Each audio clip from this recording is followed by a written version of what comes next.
बहुत पहले की बात है, जब गांव में कुछ फेरी वाले आया करते थे। आज भी आते हैं, पर कम मात्रा में। कोई छोटी मोटी खाने की चीजें, तो कोई श्रृंगार के सामान या धनिया मसाला आदि। ये लोग एक दौरी यानी एक पात्र में इन सामानों को रखकर गांव-गांव घूमकर बेचते थे। आज तो जमाना बदल गया है और गांव में भी कई सारी दुकानें खुल गई हैं। और अगर कोई बाहर से बेचने भी आता है तो ठेले पर सामान लेकर या साइकिल आदि पर बर्फ, आइसक्रीम आदि लेकर। एक फेरी वाला था जिसका नाम था गिरधारी। वो फेरी करके गांव-गांव घूमकर कुछ खाने की चीजें बेचा करता, जैसे मूंगफली, गुड़, धनिया, मसाला पट्टी, चटपटी, बादाम। गिरधारी सोनी पगडंडियों, बड़े बड़े बगीचों और जंगलों आदि से होकर एक गांव से दूसरे गांव जाता था। गिरधारी रोज सुबह सुबह मूंगफली, गुड़, धनिया आदि लेकर अपने दौरी में रखता और किसी दूसरे गांव में निकल जाता। एक गांव से दूसरे गांव होते हुए मूंगफली बेचते हुए वो 3 पहरिया या कभी कभी शाम को अपने गांव वापस आता। वो अपनी दौरी उठाए चलता और बीच बीच में आवाजें लगाया करता। उसकी बात सुनकर बच्चे अपने अपने घर की ओर भागते हैं और फिर पैसे लेकर वापस उसके पास आते हैं। एक दिन की बात है, गर्मी का मौसम था। वो अपने घर से फेरी करने के लिए निकला। उसने पहले ही जैसा बेचते बेचते दोपहर हो गया। बहुत गर्मी होने के कारण लू चल रही थी कि लोग अपने घरों में दुबके थे। उसी धूप और तपती गर्मी में भी गिरधारी अपने सर पर दौरी उठाए गांव से होकर बगल वाले गांव में खेतों के मेड़ पर होकर चल रहा था। कहीं कहीं तो इन मेड़ों के दोनों तरफ 2-2 बीघा केवल गन्ने के खेत रहते थे। ये रास्ता बहुत डरावना था। अकेले इन मेड़ों से होकर गुजरना बहुत डर लगता था। शाम को इन मेड़ों से गुजरना तो क्या, उधर जाने की सोचकर ही धोती गीली हो जाती थी। कड़कड़ा धूप में उसने सोचा थोड़ा आगे चलकर कहीं छांव में आराम कर लूंगा। वो जिस गांव में जा रहा था वहां से 1 कोस की दूरी पर ही एक बीच में एक छोटा सा बगीचा यानी बारी आता है। यहाँ वहां का सबसे बड़ा बारी था। ये बारी इतनी घनी थी कि दोपहर में भी इसमें अंधेरे जैसा माहौल रहता था। इस बगीचे में आम के पेड़ों की अधिकता थी, पर इस बारी के बीच में एक बड़ा बरगद का पेड़ भी था।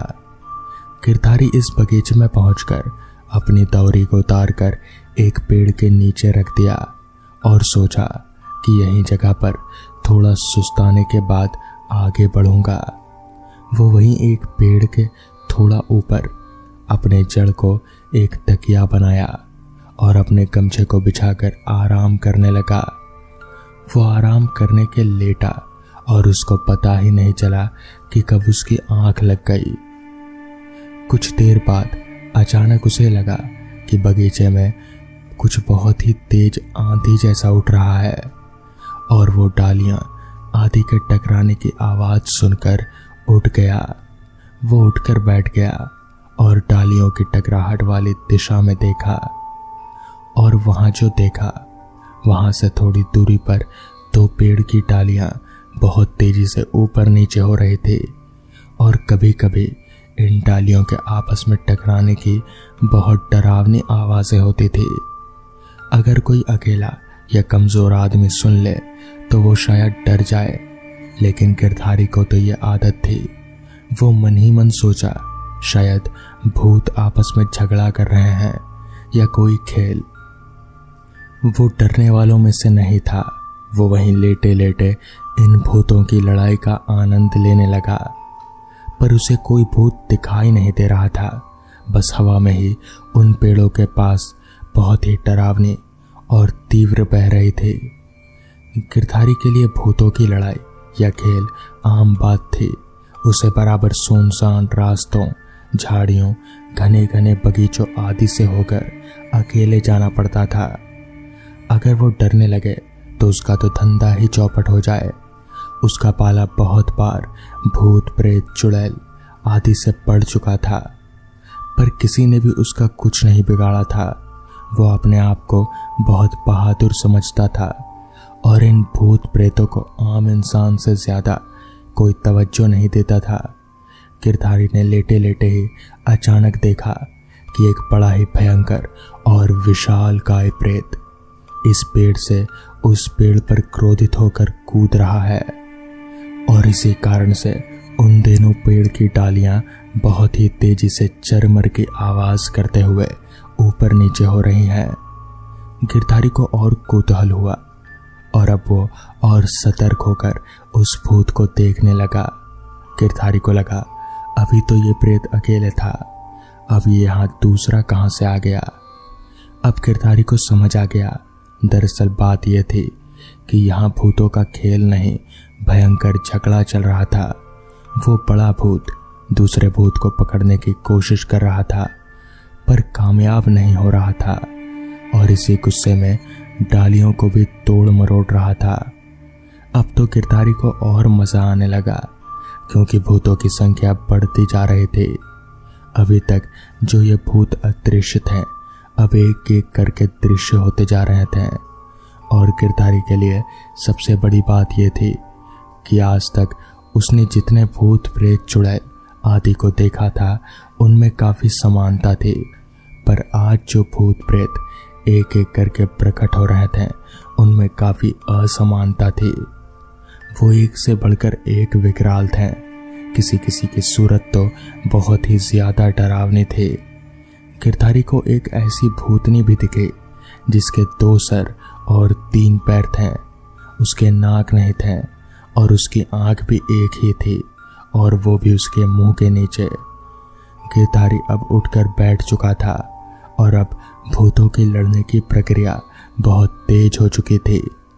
भूत एक दूसरे के जान के प्यासे हो गए थे। इन भूतों की लड़ाई में कई डालियां भी टूट चुकी थी और उस बगीचे में बवंडर उठ गया था। अंततः गिरधारी ने देखा कि एक विकराल बड़े भूत ने एक कमजोर भूत को पकड़ लिया है और बेतहाशा उसे मारे जा रहा है। अब धीरे धीरे करके भूत अदृश्य भी होते जा रहे थे। अब वहां वही 3 टांग वाली भूतनी ही बची थी और वो भयंकर विकराल भूत। अब गिरधारी भी उठा, क्योंकि इन भूतों की लड़ाई में लगभग उसने 1 घंटा बर्बाद कर दिया था। गिरधारी ने जैसे ही अपनी दावरी उठाना चाहा, वो उठ नहीं रहे थे। गिरधारी को लगा कि अचानक ये दावरी इतनी भारी क्यों हो गई। उसने दोबारा कोशिश की और फिर भी दावरी नहीं उठा पाया। वो पसीने से पूरा लथपथ हो गया। वो डर के मारे कांपने लगा। उसने मन ही मन हनुमान जी का नाम लिया, पर आज कुछ भी नहीं हो पा रहा था। वो समझ नहीं पा रहा था, आज तक तो वो कभी नहीं डरा था, पर आज उसे डर सताने लगा। उसके पूरे शरीर में एक कपकपी सी उठ गई और उसके सारे रोए जैसे तैसे एकदम से खड़े हो गए। अचानक उसे उस बगीचे में किसी के चलने की आवाज सुनाई दी। ऐसा लग रहा था जैसे कोई बहुत ही बड़ी चीज उसकी तरफ आ रही है। गिरधारी को अब डर लगने लगा। उसने जोर जोर से हनुमान चालीसा पढ़ना शुरू किया और फिर फटाक से अपनी दावरी उठाई और उस बगीचे से दौड़कर भाग निकला। उस दिन के बाद से गिरधारी कभी भी उस बगीचे में नहीं गया। लोगों का कहना है कि वो बगीचा भूतों का है, वहां पर भूत रहते हैं। तो दोस्तों, ये थी आज की पहली कहानी। तो चलिए बढ़ते हैं आज की दूसरी कहानी की ओर। रोहन सोचते हुए जल्दी जल्दी अपने कदम बढ़ा रहा था। उसे पहले ही लेट हो चुका था। अब बस आखिरी बस बची थी। अगर वो भी छूट गई तो आज रोहन को इसी गांव में रुकना पड़ेगा, और गांव में तो वो किसी को जानता भी नहीं जिसके यहाँ वो रात भर रुक सके। बस स्टॉप पर पहुंचने पर उसे पता चला कि लास्ट बस किसी खराबी की वजह से आज नहीं आएगी। रोहन मन ही मन बहुत ही उदास हुआ और बड़बड़ा रहा था, आज ही बस को खराब होना था। अब रोहन को ना चाहते हुए भी आज उसी गांव में रुकना पड़ेगा जहां वो रुकना नहीं चाहता था, क्योंकि उसने उस गांव के बारे में जो कुछ सुना था वो बहुत ही डरावना था। हालांकि रोहन ऐसी बातों पर यकीन नहीं करता, फिर भी वो किसी तरह का कोई रिस्क नहीं लेना चाहता था, इसलिए हर रोज वो ठीक समय पर गांव से निकल जाता। लेकिन आज उसे देर हो गई। अब गांव में रुकना उसकी मजबूरी हो गई, क्योंकि वहां से निकलने का अब और कोई साधन नहीं था उसके पास। रोहन वहीं एक बेंच पर बैठकर सोच में पड़ गया। कुछ दिनों पहले वो कितना खुश हुआ कि उसे शिक्षक बनने की परीक्षा पास कर ली है और वो शिक्षक बन चुका है।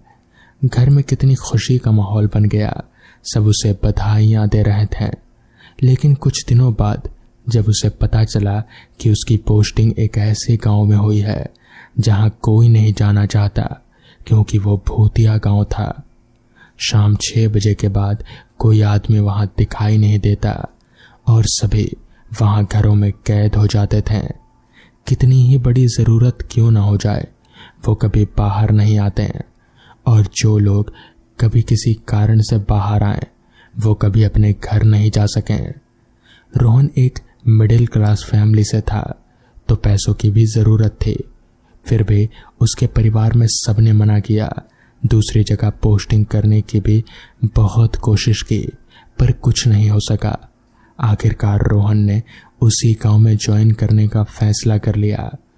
रोहन रोज सुबह 8 बजे स्कूल पहुंच जाता और वहां से 3 बजे किसी भी कीमत पर निकल जाता। लेकिन आज एक बच्चे की तबीयत खराब होने के कारण उसे वो डॉक्टर को दिखाकर घर तक छोड़ने चला गया, तो उसे लौटने में देर हो गई। तभी अचानक रोहन को होश आया और वो अपनी सोच से बाहर आया। उसने देखा कि आसपास के सभी लोग जा चुके हैं, वो अकेला ही वहां पर था। तो वो भी बेंच से उठकर फिर से गांव की तरफ जाने लगा। रास्ते भर उसे कोई नजर नहीं आया। बस स्टैंड से गांव काफी दूर था। दोपहर तक वहां काफी हलचल हो रही थी, पर शाम होते ही सन्नाटा धीरे धीरे अपने पैर पसारने लगा।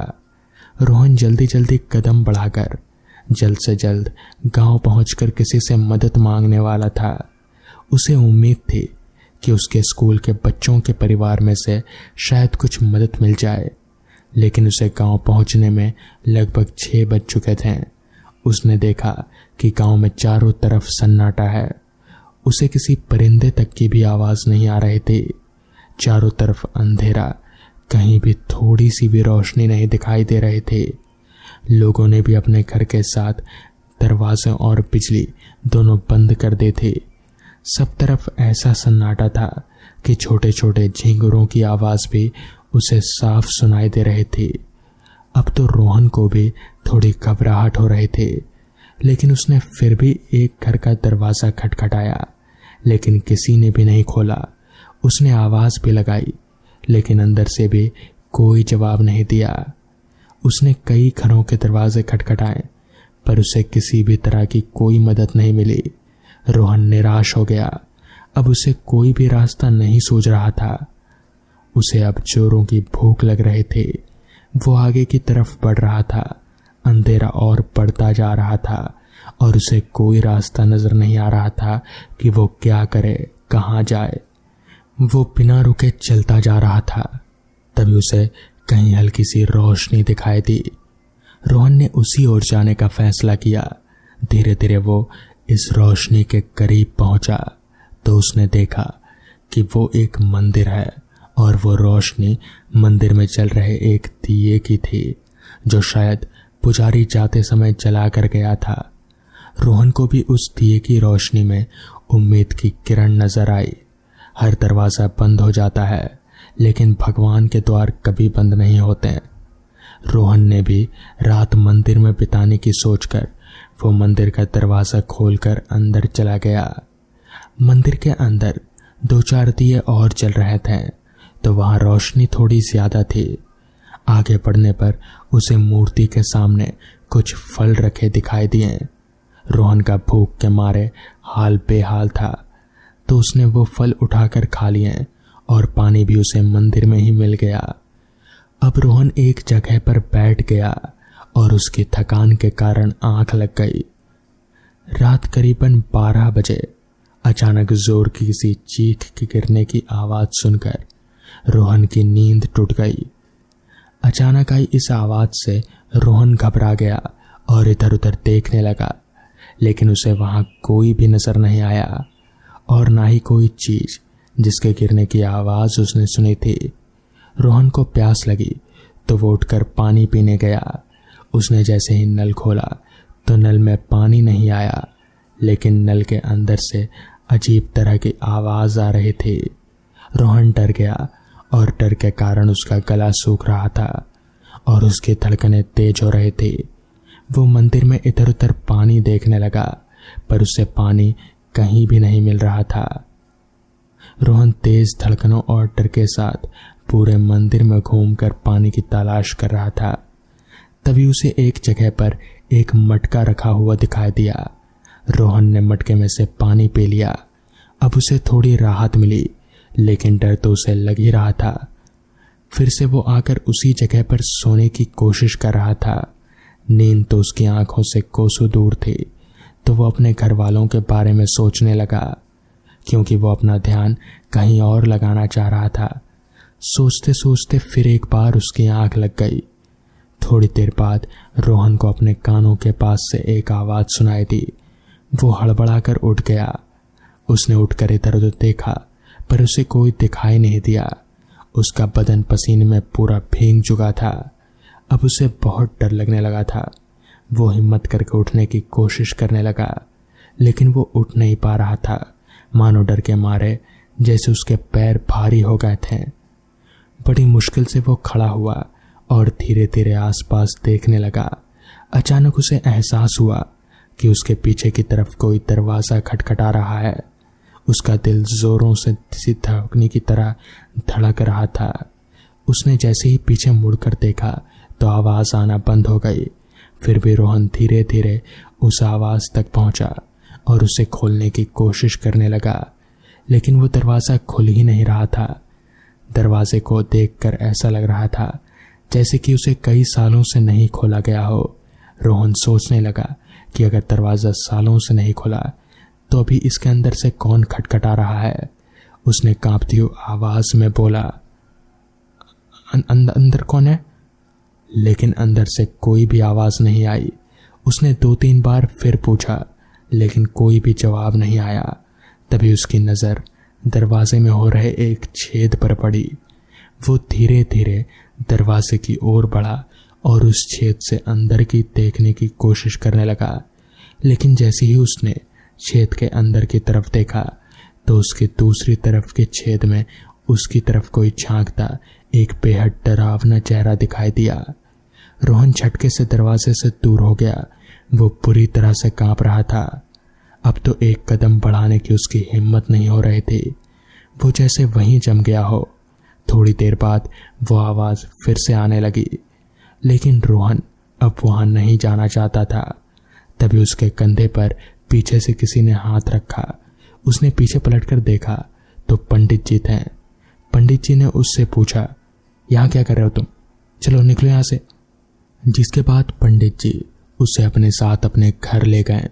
मगर वो सब क्या था ये ना तो पंडित जी ने उसे बताया और ना ही किसी और ने। उसे कभी पता ही नहीं चला कि वो क्या चीज थी उस दरवाजे के पीछे।